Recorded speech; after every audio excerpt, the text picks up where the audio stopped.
Hello विद्यार्थियों, स्वागत है, अभिनंदन है आप सबका। मेरे सभी प्रिय पाठकों का, श्रोताओं का, सभी का स्वागत है जो हमें प्रोत्साहित करते रहते हैं। आज हम वृंदावन वर्मा के द्वारा लिखित उपन्यास झांसी की रानी का अध्ययन करेंगे। झांसी की रानी का जो नायिका है उसका चरित्र का अध्ययन करेंगे। तो इसका झांसी की रानी जो उपन्यास है उसकी नायिका है रानी लक्ष्मीबाई। आप समझ गए होंगे।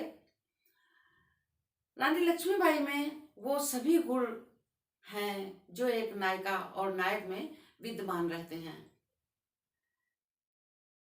आपने पढ़ा होगा जो हमने पीछे इनके बारे में दिया था, सारांश दिया था उपन्यास का 2 भागों में, भाग 1 उदय और भाग 2 अस्त। शॉर्ट में वीडियो कर दिए तो 2 आधे आधे कि आप लोग मतलब सुन सकें। कभी कभी लॉन्ग हो जाता है, कुछ लोगों ने कहा कि लॉन्ग हो जाता है इसलिए लोग पूरा नहीं सुनते हैं, तो हमने उसको 2 भागों में विभक्त कर दिया था। और आज चरित्र जब आप पढ़ेंगे तो आपको उनके बारे में सुन के मतलब कहीं कहीं आपको जो दृश्य होते थे, जो युद्ध किया था, जो उन्होंने त्याग किया था देश के लिए, तो रोंगटे खड़ा कर देने वाला है दृश्य हैं। तो चलिए हम इनके हेडिंग द्वारा पहले समझते हैं कि जो गुण होते हैं एक नायक या नायिका में, कौन से गुण होते हैं। और ये हेडिंग जो है उसी के आधार पर नायक और नायिका का आपको चरित्र आता है, तो इसी तरह के गुणों के आधार पर आप हेडिंग्स बनाएंगे।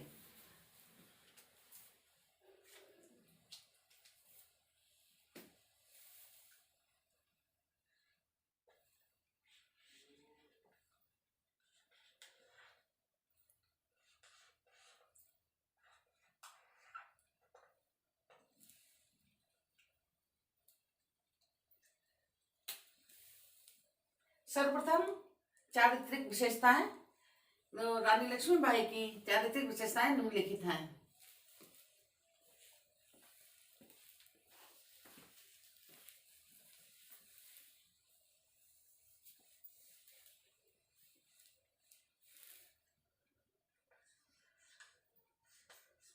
इनकी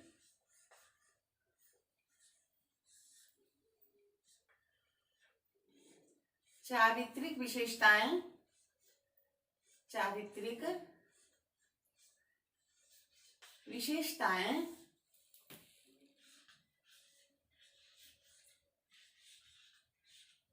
विशेषताएं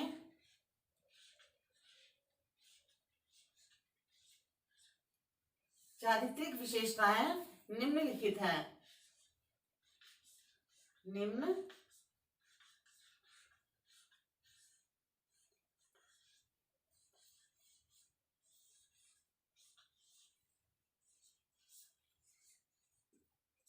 इनके ही आधार पर कोई भी नायक और नायिका का आप जो है चित्रण कर सकते हैं। सर्वप्रथम देशभक्त।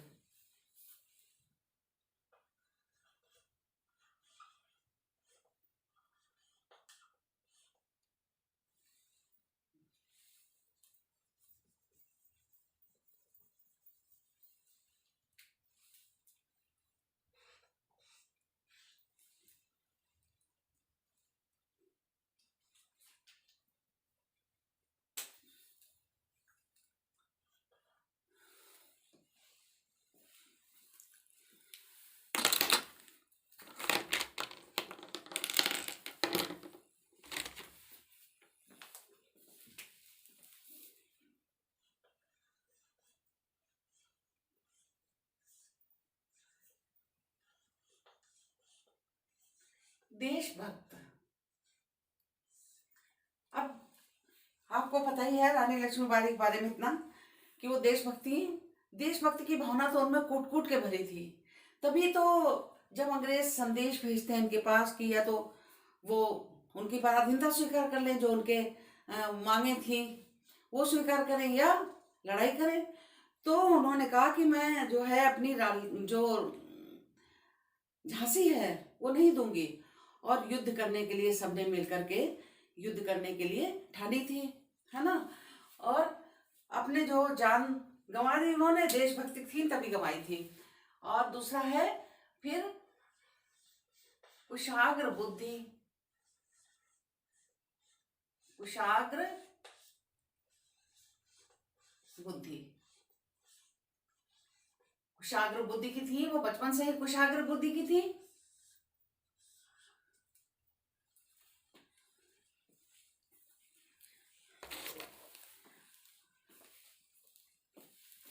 अपनी बुद्धिमत्ता के कारण ही जब वो छोटी थी, नाना और राय साहब जो हैं कंपटीशन कर रहे थे लड़ाई करने के लिए घुड़दौड़ की, और गिर गए थे। लेकिन जब वो गिर गए और खून बहने लगा तो घबराई नहीं, क्योंकि वीर थी। और ना ही उन्होंने वैसा डिसीजन लेने में असमर्थ हुई। तुरंत अपनी बुद्धि से कार्य किया और उनको अपने घोड़े पर बिठाला, और एक हाथ से उनको पकड़ा, एक हाथ से पकड़ी, और वो राजमहल में ले गई। तो ये क्या है, वो एक तो वो देशभक्ति तो है ही, कुशाग्र बुद्धिमत्ता का परिचय उन्होंने जगह जगह पर दिया हुआ है। और फिर परम सुंदरी रानी लक्ष्मीबाई बहुत ही सुंदर थी, क्योंकि जब ये छोटी थी तो इनके पिताजी मोरोपंत जी इसीलिए उनको छबीली कहकर पुकारते थे। और उनकी जो दासी हैं वो भी एक बार कहती हैं कि आप जैसा जो है इस संसार में जितनी भी सुंदरता है वो सब आप में है, इस तरह प्रशंसा करती हैं। ठीक है। और चौथा, दृढ़ संकल्पी। वो जो दृढ़ कर लेती थी, जो संकल्प कर लेती थी, उसे तत्परता से लग जाती थी पूर्ण करने में, और उसे पूर्ण करती थी। दृढ़ संकल्पी।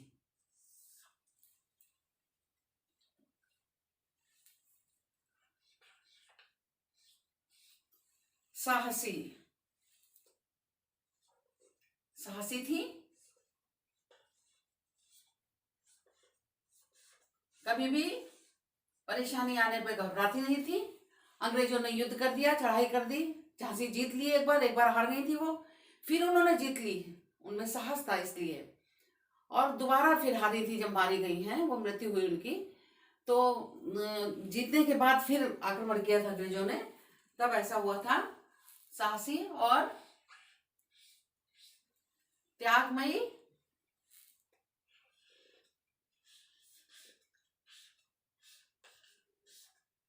त्याग करने की भावना उसमें उनमें बहुत थी, जो एक नायिका में होनी चाहिए। और कैसी थी, जनप्रिय। वो अपनी जनता से बहुत प्रेम करती थी, उनका ध्यान रखती थी, इसलिए वो अपनी जनता में जो है वो क्या थी, जनप्रिय थी। और जब युद्ध किया उन्होंने, जिस तरह से युद्ध किया, जिस तरह से उन्होंने अपनी साहस दिखाया, जिस तरह से वीरता दिखाई, तो और भी वो प्रिय हो गई थी जनता की। अगला है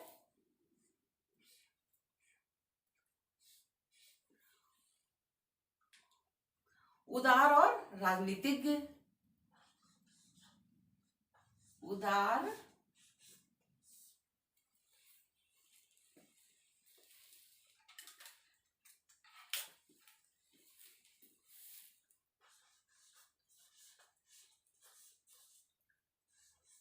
और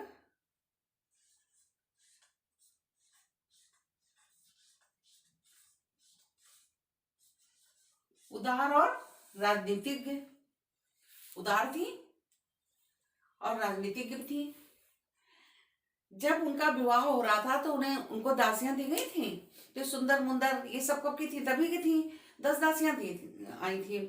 तो उनको ये कहा गया था कि ये तुम्हारी दासियां हैं, तो उन्होंने कहा था नहीं, मेरी कोई दासी नहीं है, ये सब मेरी सखियां हैं। ये तो उनकी उदारता के साथ राजनीतिक की भावना भी हो गई। जो दास नहीं, सखियां जो कंधे से कंधा मिला करके उनका कार्य उनके साथ कर पाए। और जब वो विवाह के बाद में महल के अंदर ही अपनी दासियों को, और भी जो लोग आते थे जो सीखना चाहते थे उनको वो सिखाती थी,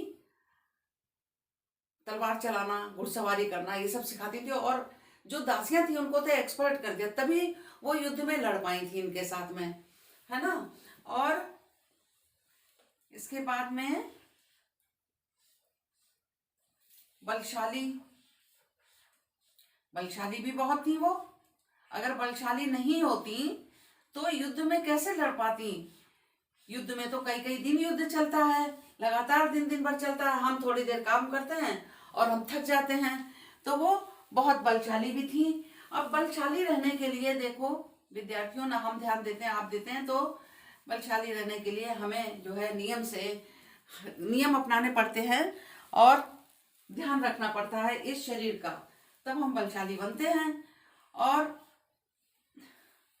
मानसिक और शारीरिक रूप से बलशाली बनने के लिए, मानसिक रूप से जब आप बलशाली होंगे जब आप ईमानदार होंगे और गलत कार्य नहीं करते होंगे तो मानसिक बल मिलता है। और शारीरिक बल जो है वो आपको शरीर का ध्यान रखने से मिलता है ना। तो वो बलशाली थी।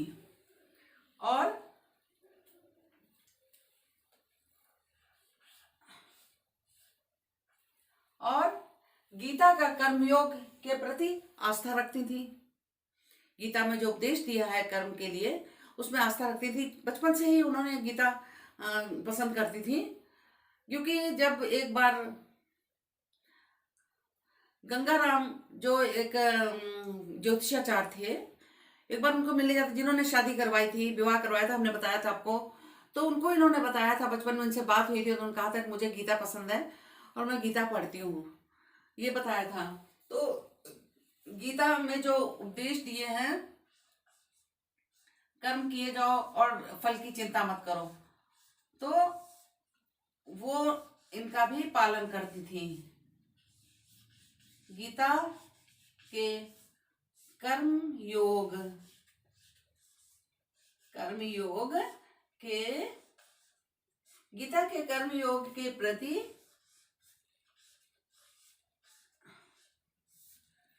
आस्था, उनकी गीता के प्रति बहुत आस्था थी। धार्मिक ग्रंथों में भी आस्था थी उनको। तो ये जो है आपके जो बिंदु हैं, इनके आधार पर आप जो चारित्रिक विशेषताएं हैं, इनके आधार पर उनको व्याख्या करेंगे आप विस्तृत रूप से, जो एग्जाम में बताएंगे। कौन कौन सी हैं देखिए। देशभक्त, कुशाग्र बुद्धि, परम सुंदरी, दृढ़ संकल्पी, साहसी, त्यागमयी एवं जनप्रिय, उदार और राजनीतिज्ञ,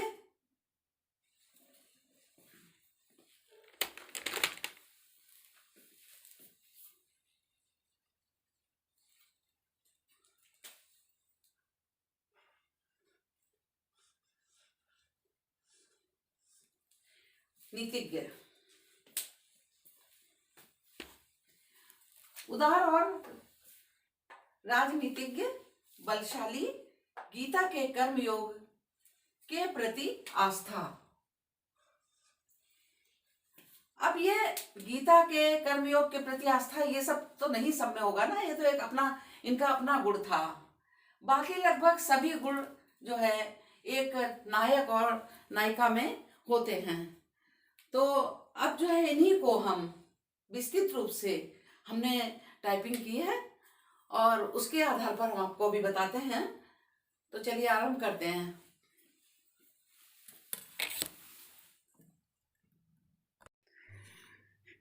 विद्यार्थियों, वृंदावन लाल वर्मा के द्वारा लिखित झांसी की रानी के जो उपन्यास है झांसी की रानी, इसकी नायिका रानी लक्ष्मीबाई के चरित्र चित्रण के नोट्स तैयार किए हैं मैंने, वो हम आपके सामने प्रस्तुत करेंगे। और नोट्स बनाने का उद्देश्य हम पहले भी बता चुके हैं कि आपको सरलता प्रदान करना, आपको अच्छे से आपके दिमाग में बैठ जाए, ये मेरा उद्देश्य होता है। नहीं तो इतनी मेहनत करने की कोई आवश्यकता नहीं। और ये इतने सरल शब्दों में नोट्स बनाए हैं बोलचाल की भाषा में कि आपको एक बार पढ़ते ही सारा कंठस्थ हो जाएगा। तो आरंभ करते हैं रानी लक्ष्मीबाई के चरित्र चित्रण।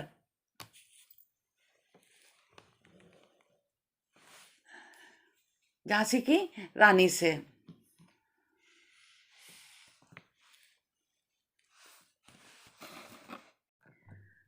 रानी लक्ष्मीबाई का चरित्र चित्रण उपन्यास झांसी की रानी से।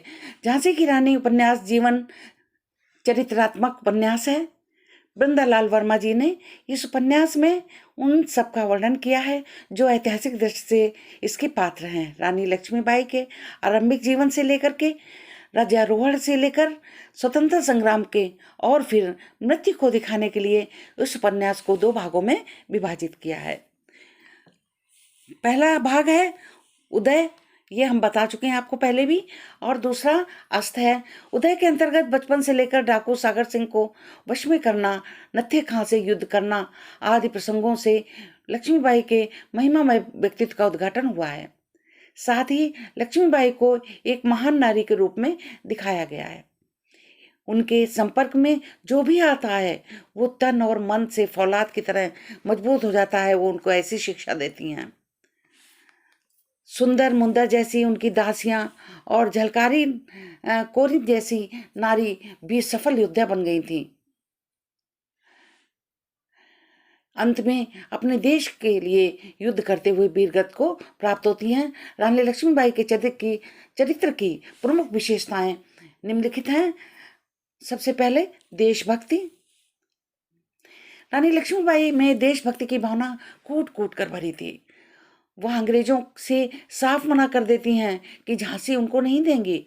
अगर वो चाहती तो अंग्रेजों की पराधीनता स्वीकार कर लेती और उनकी जान बच जाती, किंतु उन्होंने अपने देश के लिए अंतिम सांस तक युद्ध किया और वीरगति को प्राप्त हुई। रानी लक्ष्मीबाई एक महान चरित्र वाली भारतीय नारी हैं। देश प्रेम की भावना से ओतप्रोत हैं। इसी कारण वह बाबा गंगाधर से पूछती हैं कि इस देश को स्वराज कैसे प्राप्त होगा। बाबा कहते हैं सेवा, तपस्या और बलिदान से। और ये भी कहा था कि तुमने नींव रखी है, आगे आकर कोई और कार्य करेगा।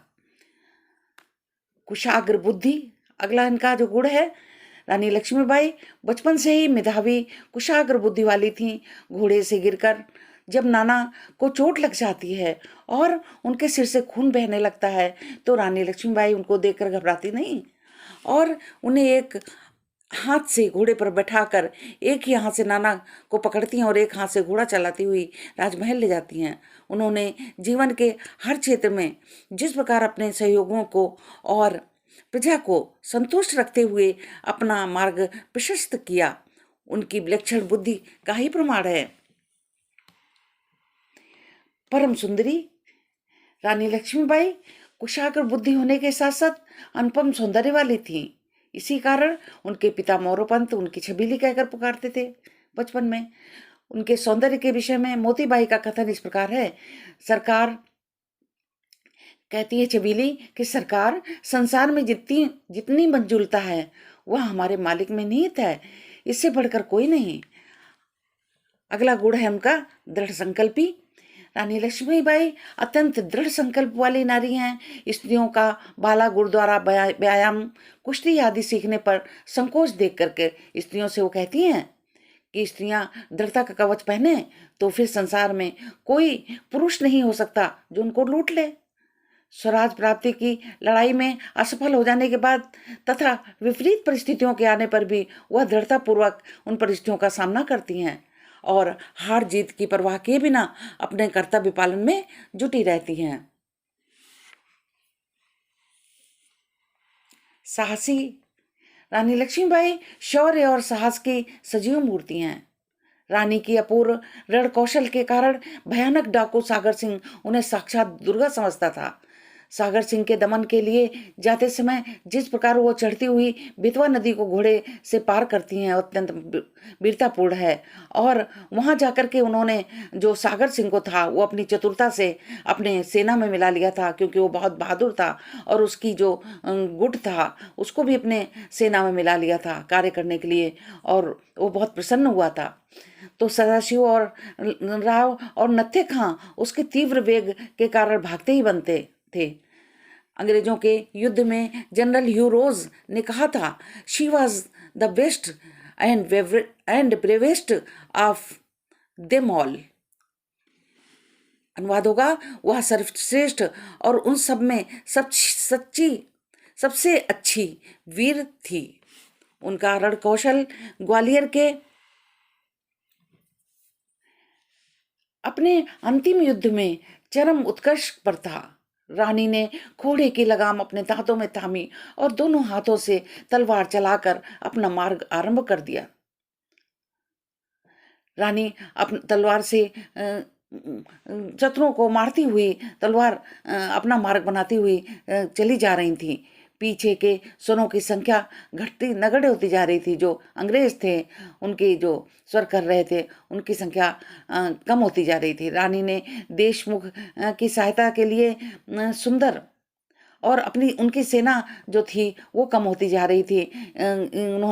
रानी ने देशमुख की सहायता के लिए सुंदर जो उनकी दासी थी उसको इशारा किया कि वो देशमुख की सहायता के लिए चली जाए, और दोनों हाथों से तलवार को खटाखट रास्ता साफ करके आगे बढ़ने लगी। रानी अंग्रेजों से घिर गई थी। घोड़ा आगे जाने से रुक गया था। एक अंग्रेज की तलवार ने रानी के सिर पर वार किया। सिर का हिस्सा कट गया, जहां दाईं आंख बाहर निकल पड़ी। इस पर भी रानी ने सैनिक का हाथ काट दिया। रानी लक्ष्मीबाई के शौर्य और साहस के बारे में किसी विद्वान का कथन है कि लक्ष्मीबाई नारी की सर्वांगीण शक्ति का प्रतीक हैं। आत्ममयी और जनप्रिय झांसी की रानी लक्ष्मीबाई त्याग, तपस्या, विनय और उदारता की मूर्ति थी। झांसी की सामान्य जनता में वह बहुत लोकप्रिय थी। उनकी जनता उनका बहुत सम्मान करती थी और प्रेम भी करती थी। उदार और राजनीतिज्ञ रानी लक्ष्मीबाई हृदय से उदार थीं और अंग्रेजों के छल प्रपंच को अच्छी तरह समझती थीं।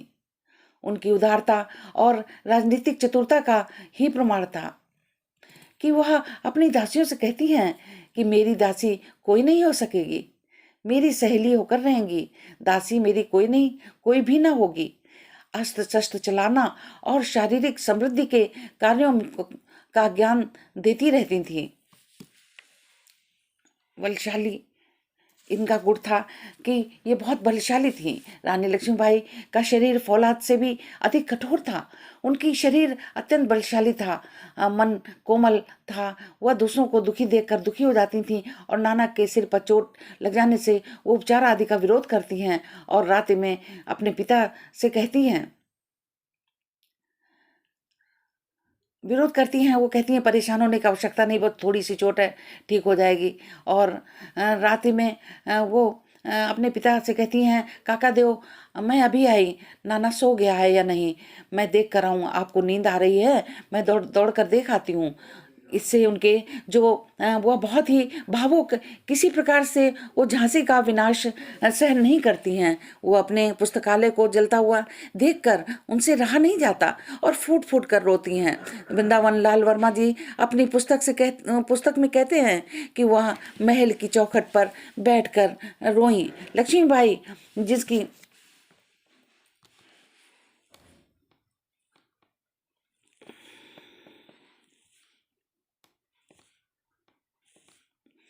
ये थोड़ा सिमट गया है।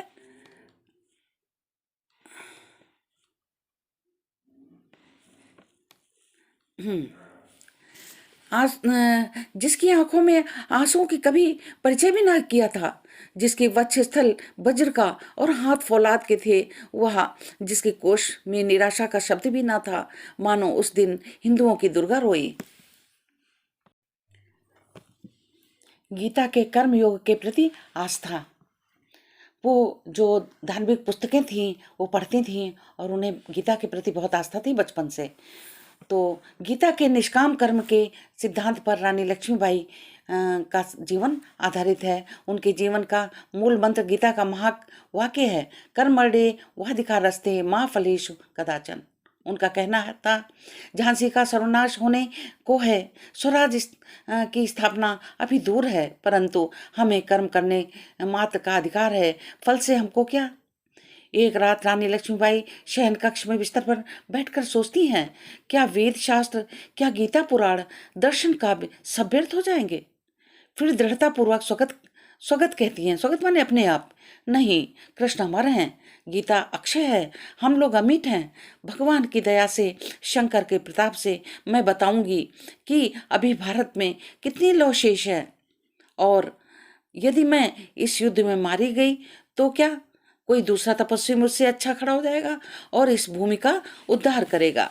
इस प्रकार से रानी लक्ष्मीबाई की न्यायप्रियता, सदस्यता, कर्तव्य परायणता और मानवीयता, धर्म और संयम से पूर्ण तथा देश के प्रति न्यौछावर हो जाने वाली वीरांगना नारी थी। इनमें नायिका के यथोचित गुण कूट कूट कर भरे हैं। तो विद्यार्थियों, ये इनका चरित्र चित्रण था। आपने देखा कि इनके जो चरित्र चित्रण पढ़ने में रोंगटे खड़े करने वाली इनकी गुण हैं, जो इनमें वीरता भरी हुई थी। जिस तरह से इन्होंने युद्ध किया वो सराहनीय था, और शब्द नहीं हैं इनके प्रशंसा के लिए।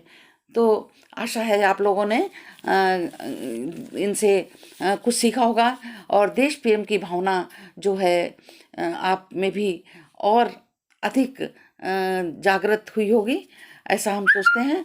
चलिए, धन्यवाद। अगले वीडियो में मिलते हैं।